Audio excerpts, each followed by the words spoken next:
Fala galera do Periscope, tudo bem? Boa noite, como é que vocês estão? Tudo em ordem? Deixa eu aumentar o som aqui, tudo bem? Deixa eu ver aqui no. Ótimo, deixa eu ver se todos estão com o som alto. Tudo em ordem? Já estou ao vivo com vocês do Periscope. Vou entrar ao vivo agora com a galera do Facebook e do Insta. Vamos lá, vamos começar primeiro com o Facebook. Iniciando o vídeo ao vivo, aqui estou ao vivo também no Facebook Live, então Periscope, Facebook, vamos entrar ao vivo no Instagram.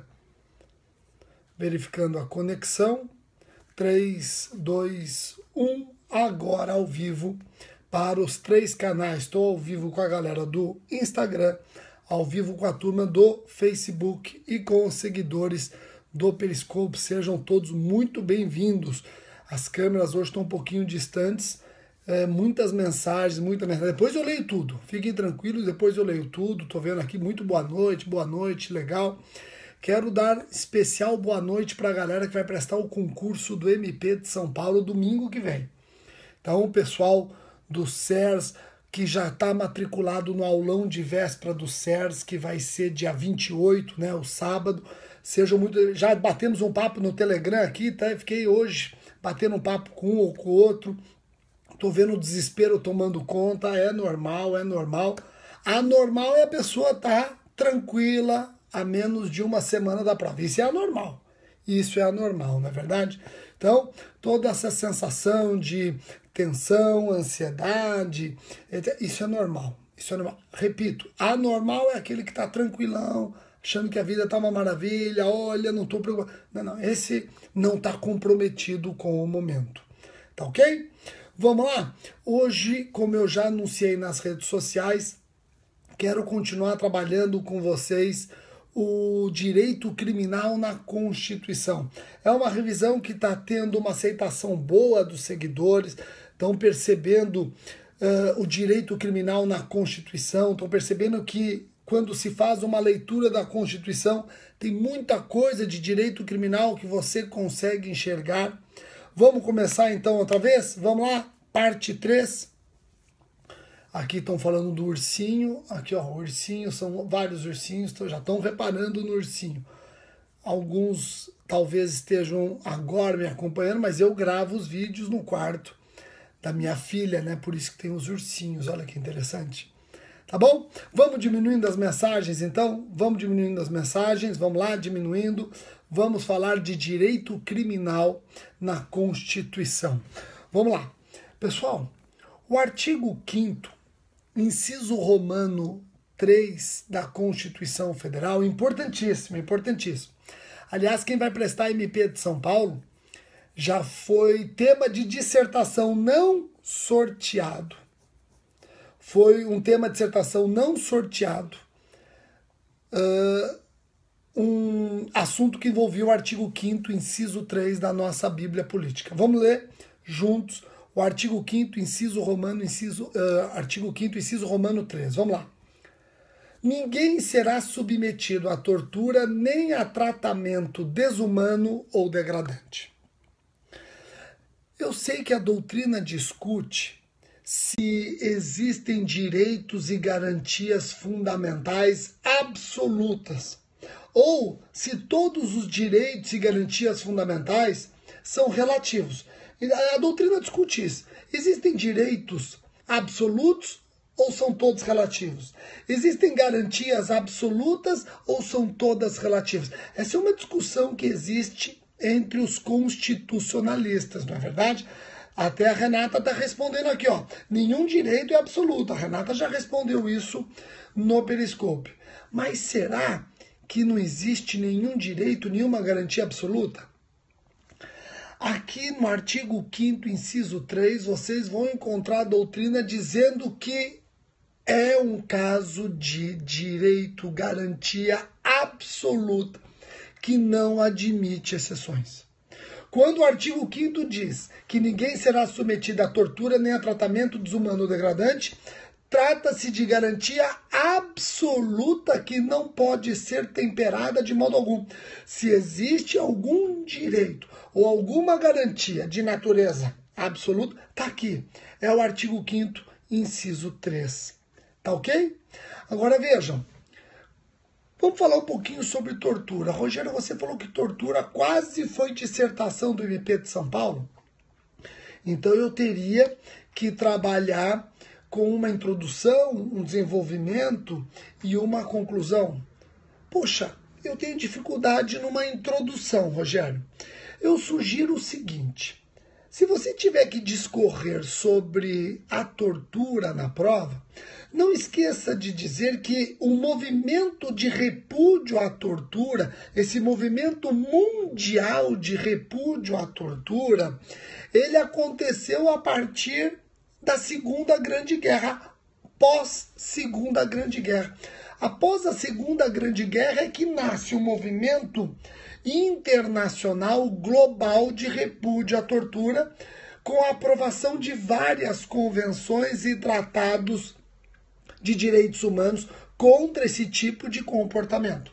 Então guardem isso, divisor de águas, Segunda Grande Guerra. Após a Segunda Grande Guerra, nasce um movimento global, internacional de repúdio à tortura. E se nasce um movimento global e internacional, claro que esses movimentos acabam incentivando a assinatura de convenções, tratados, acordos internacionais.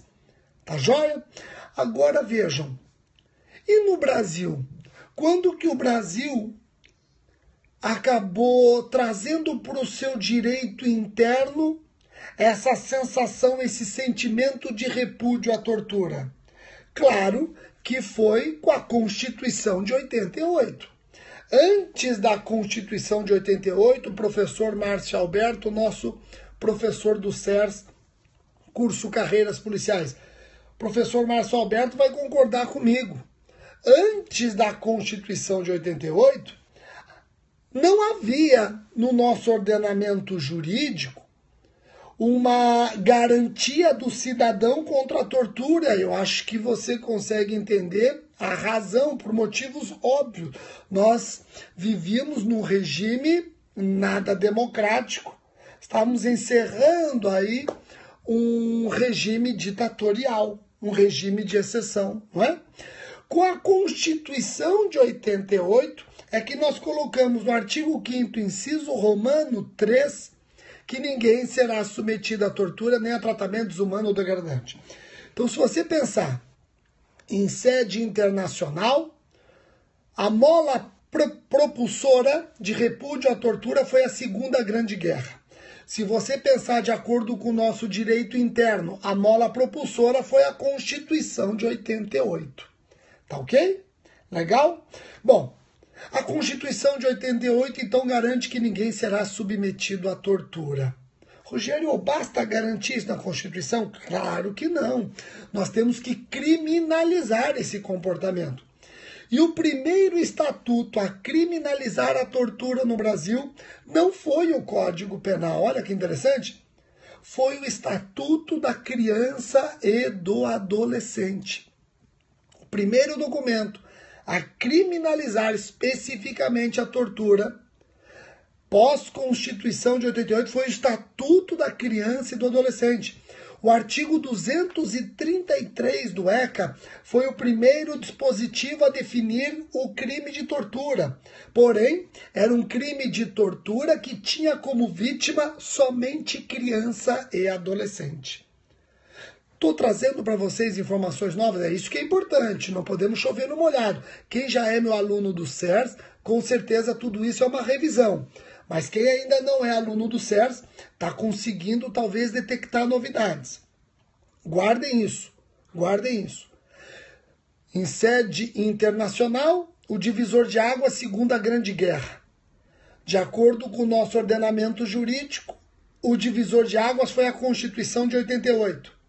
E o primeiro documento a definir tortura, o crime de tortura, foi o ECA, no artigo 233, e a vítima só podia ser criança e adolescente. Rogério, e se a vítima não fosse criança e adolescente?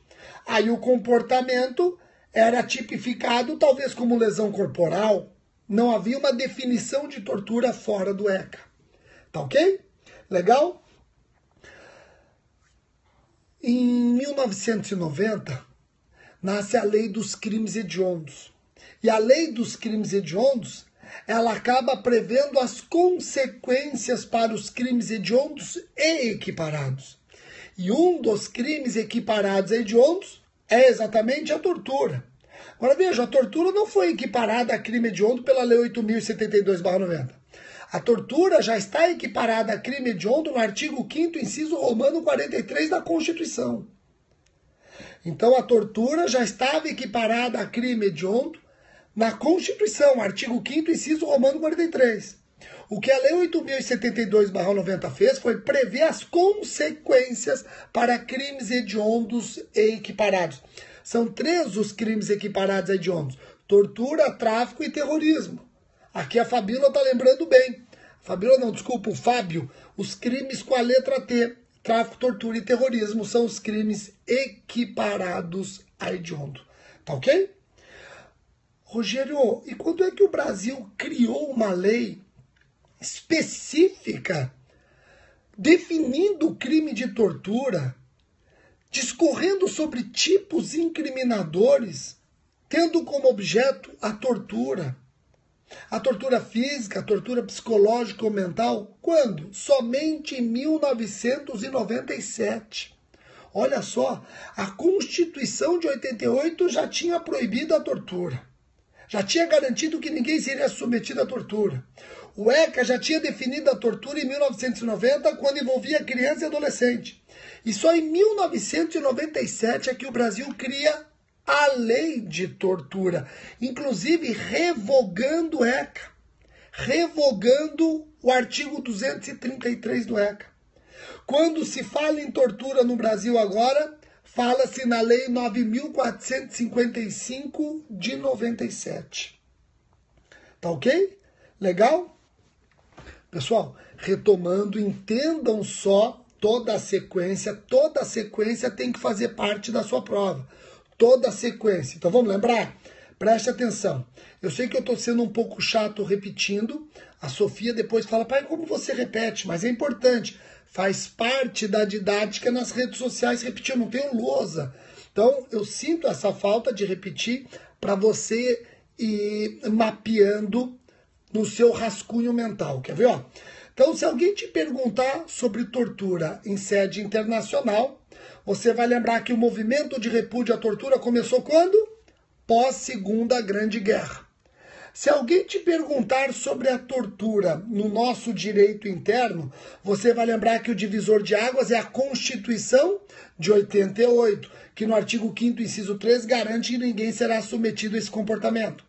Se alguém te perguntar o primeiro estatuto a definir o crime de tortura no Brasil, você vai dizer que é exatamente o ECA, a Lei 8.069/90. Definiu o crime de tortura no artigo 233, envolvendo criança e adolescente. Se alguém perguntar para você quando que nasceu a primeira lei de repúdio à tortura no nosso país, a lei específica de tortura, aí foi só em 1997. É a Lei 9.455, que inclusive revogou o artigo 233 do Código do Estatuto da Criança e Adolescente. Tá ok? Entenderam? Vamos aprofundar. O seu concorrente talvez pare aqui e não garanto que o teu concorrente saiba aquela introdução, mas teu concorrente vai parar aqui, você vai além.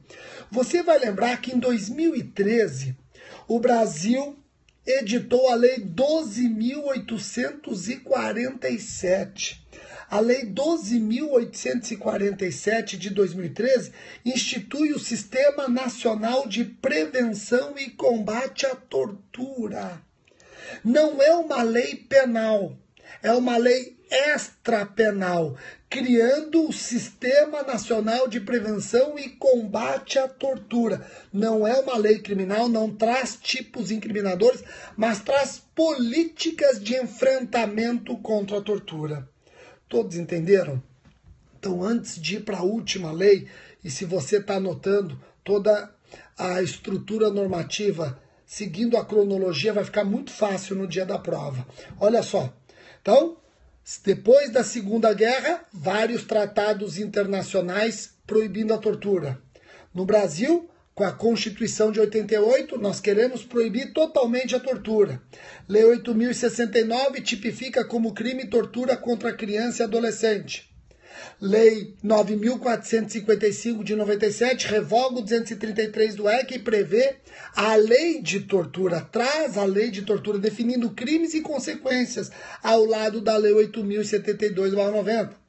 E aí vem a Lei 12.847, institui o Sistema Nacional de Prevenção e Combate à Tortura.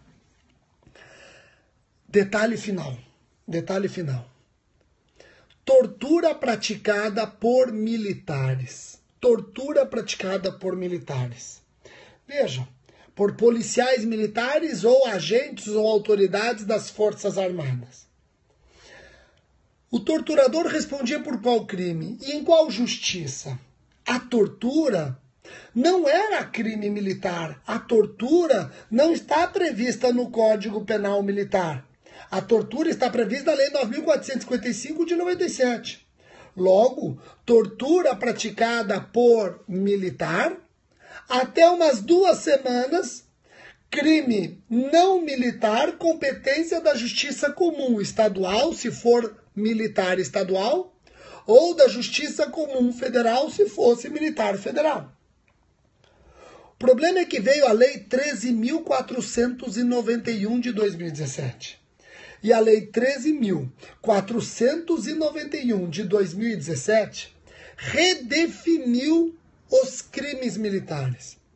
Agora, crime militar não é mais crime previsto somente no Código Penal Militar, mas crime previsto no Código Penal Militar ou fora do Código Penal Militar, no Código Penal ou na legislação extravagante, desde que cometido por militar nas situações do artigo 9º, incisos 1 e 2 e respectivas letras do Código Penal Militar.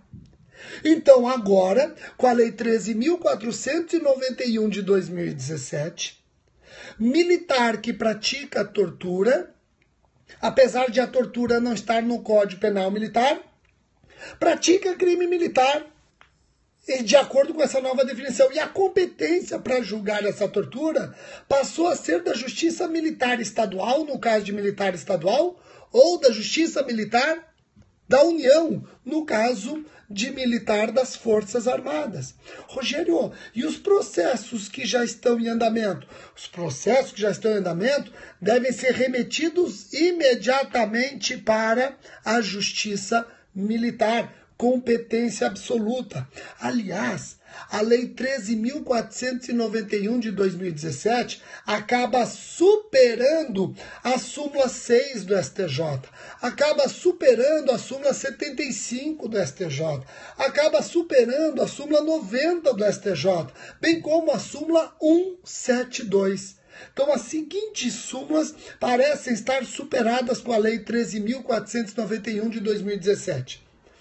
Súmula 6, súmula 75, súmula 90 e súmula 172. Se você tem alguma dúvida sobre a Lei 13.491 de 2017, o juiz de Goiás, Rodrigo, escreveu um artigo no meu site jurídico.com, um artigo excepcional explicando tudo isso. A redefinição de crime militar, competência militar, a lei no tempo, a mudança da lei no tempo, superveniência da lei no tempo e as súmulas que eventualmente ficarão superadas por conta dessa lei. Tá ok? Então, quando alguém falar de tortura para vocês no concurso, galera que está prestando concurso para o MP de Minas também, está na fase oral do MP de Minas, galera que vai prestar MP de São Paulo, olha só, falou de tortura, você vai lembrar de tratados e convenções de direito, tratados e convenções internacionais versando sobre direitos humanos. Você vai lembrar da Constituição de 88, artigo 5º, inciso romano 3, artigo 5º, inciso romano 43 também. Você vai lembrar do Estatuto da Criança e do Adolescente, artigo 233, foi o primeiro tipo penal de tortura no Brasil. Você vai lembrar da Lei 8.072/90, que traz as consequências para crimes hediondos equiparados, dentre eles a tortura. Você vai lembrar da Lei 9.455 de 97, que trata da tortura como um todo e revoga o artigo 233 do ECA. Você vai lembrar da Lei 12.847 de 2013 e você vai terminar falando da Lei 13.491 de 2017. Vejam quanta coisa interessante. Tá joia? Então, galera do MP de São Paulo, vou encontrar vocês sábado, dia 28, no Transamérica. Já estou preparando aqui todo o material, mais de 100 dicas envolvendo direito penal e processo penal que eu vou dar. Então eu não vejo a hora de conhecer vocês pessoalmente. Só no Telegram ali já me sinto íntimo de vários. Então aguardo todos dia 28 de outubro, véspera da prova do MP no Transamérica, das 8h30 da manhã até 5h30 da tarde, dicas e dicas e dicas para o seu concurso. Tá bom? Muitíssimo obrigado pela atenção de todos. Agora eu vou desligar para assistir a reestreia do Walking Dead. Vocês assistem Walking Dead? Não? Então, hoje reestreia Walking Dead, continua a 8ª temporada, né, do Walking Dead. Então, tô aqui aguardando esse episódio. Vamos torcer para que dê certo, para que eles consigam matar o Negan, não é verdade? Fico puto com esse Negan, vamos ver se nesse episódio eles conseguem detonar. Bom, vamos lá. Pessoal, um abraço a todos e até o próximo vídeo.